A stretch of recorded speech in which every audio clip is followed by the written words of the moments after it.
Alright, good day, good day, good day, good day. Alright, good day. Maganda ang ating next topic ngayon kasi sa mga topic na ito, natututo tayong lahat. Ang topic natin for today ay taxation. Pero, disclaimer muna tayo.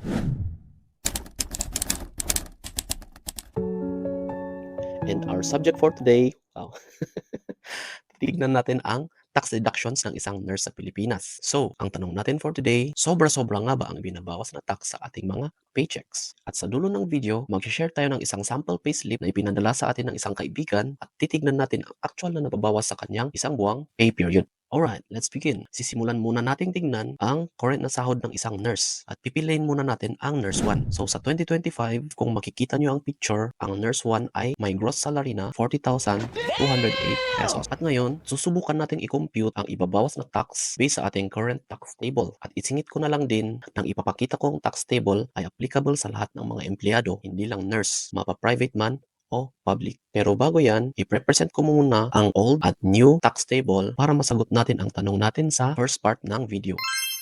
Okay, makikita natin sa previous tax table na mas mataas ang ating binabayaran na tax sa period ng 2018 hanggang 2022. At ito naman ang ating current tax table na sinusunod natin from January 1, 2023 hanggang sa ngayon. Ngayon, tingin tayo sa baba. Hanapin natin ang monthly tax computation. Makikita natin na sa sahod na 40,208, kabilang tayo sa mga sahod between 33,333 hanggang 66,666. Sinasabi dito na may monthly tax kang 1,875 plus ang 20% ng sumobra sa 33,333. So, i-minus natin 40,208 minus 33,333, lalabas ang 6,875. Kunin natin ang 20%. 6,875 times 0.2 ay lalabas ang 1,375. Ayan, idadagdag natin sa 1,875. So, 1,375 ang 20% na sumobra sa 33,333 plus ang unang 1,875. At ang total natin ay 3,250. Yan ang monthly tax sa isang nurse 1 na may monthly income na 40,208